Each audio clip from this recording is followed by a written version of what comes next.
Bonjour à tous, on commence cette revue de presse en France avec Olivier Giroud qui va agiter ce mercato pour retrouver du temps de jeu. L'attaquant de Chelsea pourrait rebondir en Ligue 1, en tout cas lui ne ferme pas la porte comme il l'a déclaré dans une interview au Dauphiné Libéré que rapporte ce jeudi l'équipe. Un retour dans l'hexagone forcé pour Giroud, sa préférence irait tout de même à l'Inter peut-on lire dans les colonnes du quotidien français, mais le troisième meilleur buteur de l'histoire des Bleus doit surtout retrouver du temps de jeu pour assurer sa place à l'Euro avec les Bleus. On part maintenant en Espagne avec un autre joueur de Première Ligue qui fait les gros titres, il s'agit de Joao Cancelo. Lui aussi peine à convaincre son entraîneur et ne joue pas autant qu'il aimerait du côté de Manchester City. Il y a quelques jours, Super Déporté affirmait qu'il était la priorité de Valence pour cet hiver.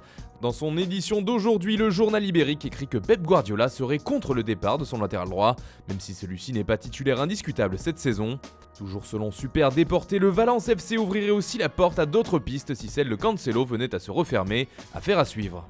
Concernant le rival de Manchester City, Liverpool fait la course en tête du championnat, mais Jürgen Klopp fait tout de même parler de lui par son mécontentement. Le coach allemand se plaint du rythme d'enfer de la Première Ligue et du calendrier. En effet, les Reds jouent ce soir et rejoueront dès dimanche après-midi. Un crime contre le football d'après Klopp, qui ne mâche pas ses mots. Cela fait la une du Daily Mirror, mais aussi du Daily Telegraph. Une déclaration très forte, surtout que comme le rappelle le Daily Express ce jeudi, Liverpool a la possibilité d'avoir déjà une main sur le titre tant convoité, car les hommes de Klopp affrontent ce soir Leicester, leur dauphin. Et en cas de victoire de Liverpool, les Foxes pourraient être repoussés à 13 points de la première place, avec un match en plus que les Reds.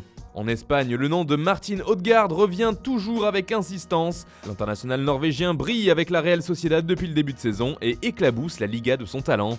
Mais il appartient bien au Real Madrid et va revenir comme le rappelle AS dans son édition du jour. Et il fera son retour dès le mois de juin à la fin de saison, précise le quotidien. Alors que la Real Sociedad a la possibilité de le conserver une année supplémentaire, la Casablanca aurait pris la décision de vite rapatrier son diamant brut. Et on comprend bien pourquoi. Le milieu offensif pourrait bien être la meilleure des recrues pour Zidane et en plus, ça sera gratuit. Toujours dans la presse ibérique, le Barça fait lui aussi les gros titres.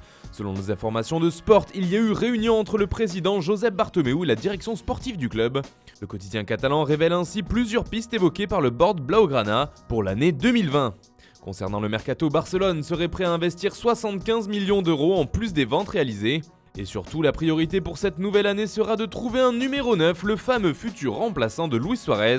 Selon le journal Sport, le favori pour ce poste n'est autre que Lautaro Martinez, qui n'arrête pas de marquer avec l'Inter. Autre poste clé pour le Barça, un nouveau renfort au milieu de terrain. Enfin, on termine ce tour de la presse par la Turquie. Une tête bien connue des supporters parisiens fait la couverture de Photomatch aujourd'hui, celle de Choupo-Moting. Selon les informations du journal, Fenerbahçe s'intéresserait de près à l'international camerounais, lui dont le contrat se termine en fin de saison prochaine. Le club stambouliote souhaiterait renforcer son attaque cet hiver et le nom de Choupo-Moting figurerait donc dans sa shortlist. Le joueur, lui, joue beaucoup moins cette année depuis l'arrivée d'Icardi et pourrait voir d'un bon œil ce nouveau challenge. Voilà, c'est tout pour ce matin, bonne journée à tous, on se retrouve très vite pour une nouvelle vidéo sur Foot Mercato.